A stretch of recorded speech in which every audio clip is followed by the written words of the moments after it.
So that's what I wanted to ask you too, because a game the other night between the Laces and Vinyl canceled due to prioritizing player health and safety. After I got out of the comments, because good Lord, Nafisa, I don't know if you've ever gone to the comments after a simple explanation of the game has been postponed or canceled. People were fighting about, they don't owe us an explanation. It was an amazing thing to go witness. But you only have 6 players on a roster. Is there a way to tweak that so that something like this doesn't occur again? Yeah, I think we might go to some more players. It's crazy because we originally had 5 players per team. And then we exceeded our financial expectations. We were able to have that 6th player. But again, we are making this up as we go, and we can see now in practice that maybe we need a couple more roster spots. So picture this. You're on the edge of your seat, about to experience electrifying 3-on-3 basketball action in Miami. Penetration, getting in the post, pounding the paint, offensive rebounds. They do. Shooting very efficiently, 11 of 17, has hit some threes as Reese could not bank it in. Reese gets the hands in, a little revenge on Martin. Shovel it, Hull, 3, bottom. 6 threes now for Kate Martin in Miami. Average just 2.6 points per Sung sign. Can't hit. Up the other end, carves out space. Copper. What he's continued to say is they understand the importance of a big lead going into the fourth. Martin dares reason. You check your phone only to find out the game has been cancelled for health and safety reasons, a refined way of saying injuries. So unprecedented for players? Well, Malika, the thing is, this league has been described to me as one that is founded by players and built for players. Nafisa Collier and Brianna Stewart, they created this, and they wanted to fill the voids that they saw in women's basketball. It's so common for WNBA players to go play overseas during their off season to continue playing competitive ball and just make a livable wage. Those were the top 2 priorities here. They wanted to give them a domestic opportunity to play in the winter and pay what they feel they deserve. You might mistake this for a high school league or a casual YMCA scrimmage, but in reality, it was unmatched, touted as the future of women's basketball.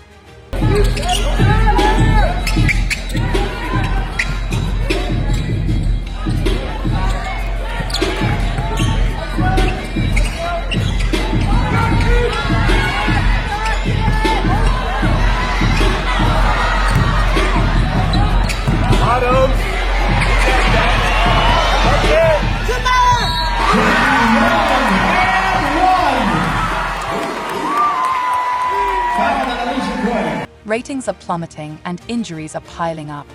It's only been around 25 plus years, so I know there's been so many amazing black women that have been in this league, and continuing to uplift them I think is very important, and that's something I'm very aware of. And like I said, I try to just be real and authentic. And amid the chaos stands Caitlin Clark, the one player who could have changed everything but chose to stay out.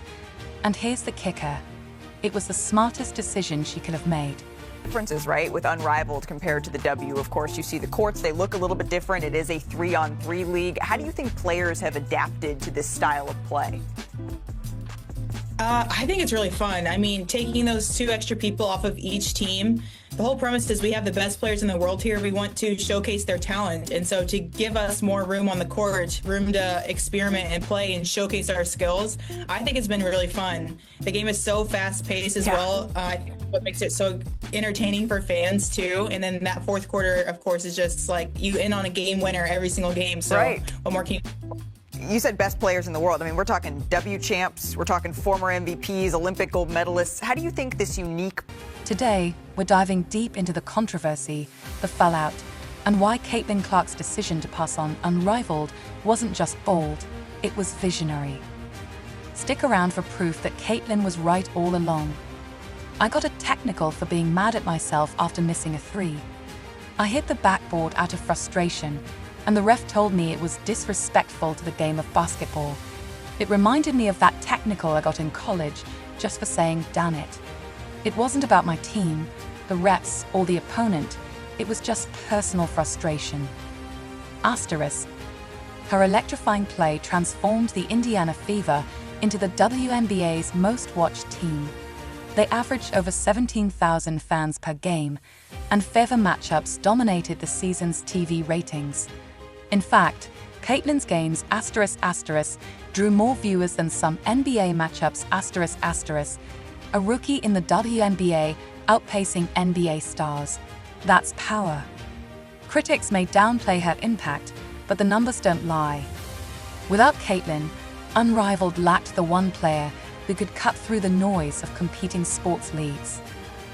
When Unrivaled offered Caitlyn a staggering $*$1 million contract ***, the sports world went into overdrive. Most assumed the deal was too good to pass up. After all, how many athletes would turn down 7 figures for just a few months of play? But Caitlyn shocked the league and fans by saying no. But the true weight of her decision went far beyond personal fatigue. ***, without Caitlyn's star power, Unrivaled's buzz died overnight ***, casting a shadow over its highly anticipated debut. Many WNBA players hoped Unrivaled's higher salaries would pressure the league into increasing compensation in the upcoming *** collective bargaining agreement.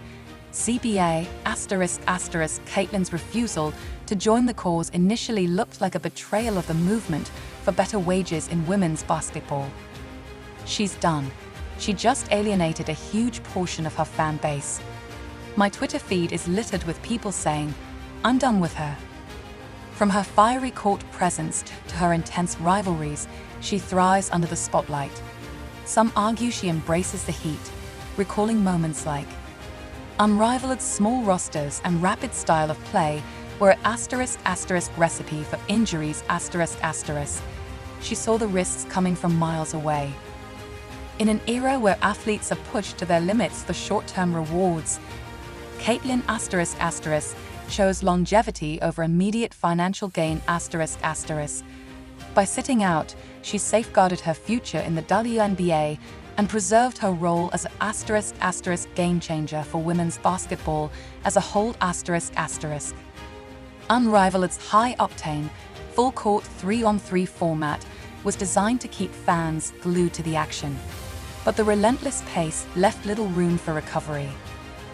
The problem ran deeper than just missing stars. With only 6 players per team, every injury had a major impact. The hype surrounding Unrivaled was real. The money was tempting. The idea of being a pioneer in a new league was enticing. But Caitlyn saw what many didn't. ***, the risk outweighed the reward. By stepping back, she protected her career, prioritized her health, and ensured she remained the face of women's basketball *** on her own terms. With rosters stretched thin, the strain on remaining players *** intensified. Fatigue became an unavoidable factor, and when exhaustion sets in, injuries become almost inevitable. From muscle pulls to twisted ankles and even serious ligament tears, Unrivaled's injury epidemic wasn't just unfortunate. It was predictable. The league lacked the roster depth to handle even minor setbacks, let alone a wave of injuries. If she had suffered a serious injury, say, an ACL tear, ***, it wouldn't have just sidelined her for months. It would have jeopardized the WNBA's biggest draw and potentially derailed her career entirely. The league's momentum, built on Caitlyn's electric rookie season, would have collapsed overnight. Its debut games drew over 3 million viewers, an impressive start for a new women's basketball league. Fans tuned in, eager for ***, fast-paced action ***, and *** star-studded rosters. What started as a promising showcase for women's basketball quickly turned into a league scrambling to stay relevant. And without a true *** superstar to anchor it, Unrivaled struggled to stand out in an already *** crowded sports landscape.